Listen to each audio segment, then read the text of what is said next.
Hammaga salom. Bugundan boshlab haqiqiy imtihonda tushgan reading savollarini bitta-bitta ko'rib chiqamiz. Hop, mana bu polymers deb boshlangan reading tushgan. Buni birgalikda tahlil qilib, nima uchun o'sha javob bo'ladi. Ko'ramiz. Bu har haqiqatlar bo'lishi mumkin. Hop. Birinchi o'rinda polymers are an important part of our world, ya'ni polimerlar bu dunyomizda eng muhim qismi. Ya'ni polimerni tarjima qilsangiz bu qanaqadir material nomi. Demak, they make up products such as our food. Hop, ular tayyorlab beradi bizni mahsulotlarni, masalan, biz ovqatlarni, kiyimlarni va hattoki bizni pullarni. Are large molecules that are long. Qaranglar, nimadirlar juda katta molekulalardir. Imtihon holatida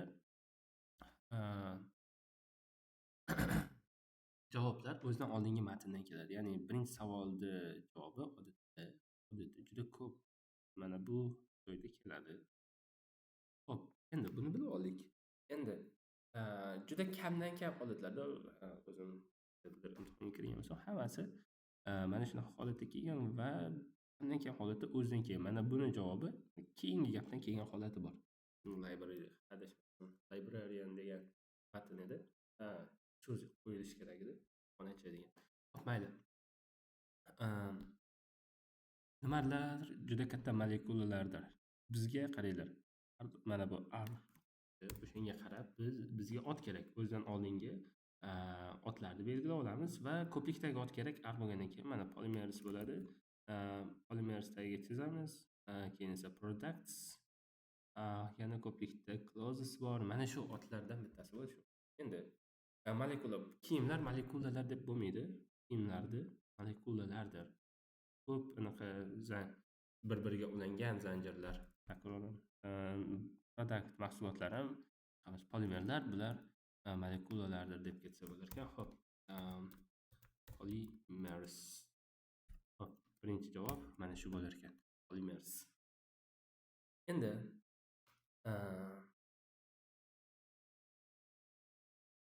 demak, takroran bir-biriga ulangan o'sha uzun molekulalardir. Hop, polimerlar can be synthetic, ya'ni sintetik bo'lishi mumkin. Bu shuni anglatadiki, insonlar ularni yaratishi mumkin degani ekan. Manasi most common, ya'ni eng odatiy qanaqadir polimerlardan biri. Demak, bizda mana bu yerda ot turibdi. Mana bu yerda ot. Otdan oldin odatda mana common sifat yana bir odatda sifat kelishi mumkin. O'zi sifat borligi uchun qanaqadir polimer. Demak, mana bu bo'lishi mumkin. Mana polimerlar sintetik bo'lishi mumkin. Mana bu javob katta ehtimol bilan bo'ladi. Hop, sintetik, ya'ni eng odatiy sintetik polimerlardan biri plastikdir. Hop, sintetik. Hop. Endi bu plastikdir.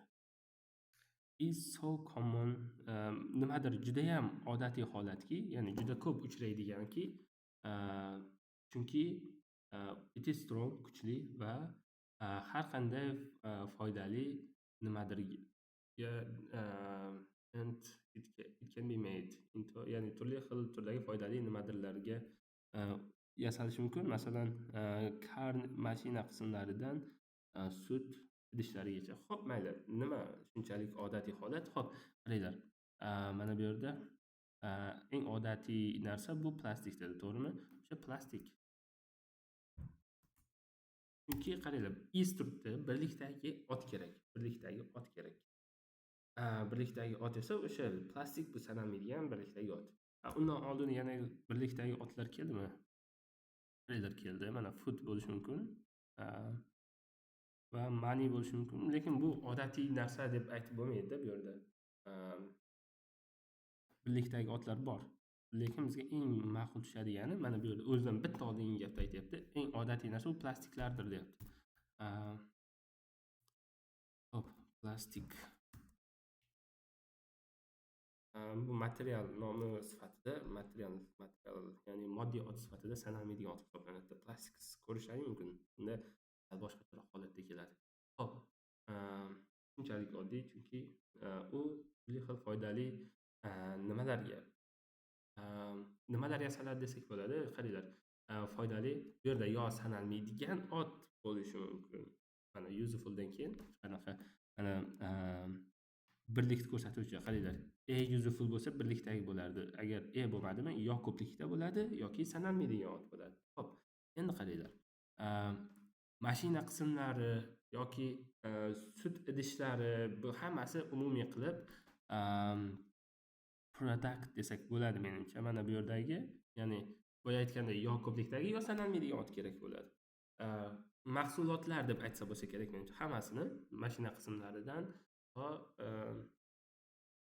sut idishlarigacha bo'lgan foydali mahsulotlar yasaladi. Xo'p, yana sanalmaydigan ot birlikda masalan money bo'lishi mumkin. Plastikdan pul deb mana bu qismlarni umumiy qilib pul desa bo'lmaydi. Mana mashina qismlarini yoki sut idishlarini umumiy qilib pul desa bo'lmaydi-da. Yoki bu yoqda yana nima polymerslar deb aytib bo'lmaydi. Umumiy ot bu products ma'qul. Products. Endi polimerlar shunchalik muhim qismki, ya'ni biz undan narsa yasaymiz hozir va deyapti kelajakda ham juda ham muhim bo'ladi. Bu shuni anglatadiki, biz qanday qilib ularni dizaynlashtirishimiz, shuningdek qaranglar. To be kelyapti. To be'dan keyin bizga odatda ot kerak yoki sifat kerak. Ya'ni uni qanday dizaynlashtirishimiz nima desa bo'ladi. Xo'p, bu yerda bemalol aytib olaman. Sifat bizda tepadan xo'p, 5-savolgacha bo'lgan mana bu yerdan. Mana shuncha matndan sifatlar anchagina ko'p. Xo'p, endi masalan mana important bor, large bor, katta. Xo'p, mana large, long bor sifat. Ya'ni to be'dan keyin odatda sifat keladi. Mana sifatlarda ikkita o'rni bor gaplarda. Bittasi otlardan oldin, ikkinchisi to be'dan keyin. Mana bu yerda bizda to be kelyapti. To be'dan keyin bizga sifat kerak. Hop, bu yerda ularni qanday dizaynlashtirishimiz muhim desak bo'ladi. Katta degan narsa yoki boyagi uzun degan narsa to'g'ri kelmaydi. Hop, important. Bundan oldingi gapda ham bor. Qaranglar, shuningdek deyapti-ku mana. Bu muhim qism. Ularni qanday dizaynlashtirishimiz ham muhim deyish kerak. Hop, endi as we throw things away, ya'ni biz bir narsani otib yuborganimizda biz ogoh bo'lishimiz kerak. Ular deyapti atrofga zarar yetkazmasligidan ogoh bo'lishimiz kerak. Xo'p, yo aks holda deyapti, qachonki biz mana shuni qilsak, u ta'sir qilishi mumkin. Bizning nimamizga ta'sir qiladi? Yomon ta'sir qiladi. Boya nimaga zarar yetkazadi dedi mana? Environmentga dedi, to'g'rimi? Ordan keyin, ya'ni bizning degandan keyin bizga noun kerak. Noun mana bu environment bor. To'g'rimi?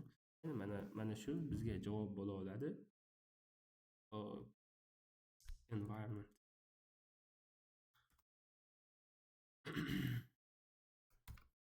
Environment. Shuning uchun ham polimerlar yasash muhim. Xo'p, agar qaysidir so'z tushunarsiz bo'lgan bo'lsa, agar qaysidir so'zlar qiyinlik qilgan bo'lsa, bemalol so'rashingiz mumkin. Javob beriladi. Ko'ringlar, mana bu anchagina bu yana qayta tushishi mumkin. Ya'ni mana shu darajadagi, ya'ni aynan o'zidan oldin keladigan so'zlar bilan qo'yiladigan anaqa matnlar juda kam uchraydi. Ya'ni siz ishlayotgan moklarda yo boshqalarda juda kamdan kam holatda bo'lishi mumkin. Va bu yana takrorlanishi mumkin. Yaxshi bir ko'rib olasiz. Aynan ko'p marta qayta takrorlangan testlarni biz ko'rganmiz. Shu paytgacha takrorlangan testlar bo'lgan. Bu yana takrorlanishi mumkin. Ya'ni test baza juda ham katta emas. Har safar yangi testlar tuzish ham bo'lmaydi. Multi-level menimcha juda ko'p qaytarilgan testlar, shuning uchun buni eslab qolgan ma'qul.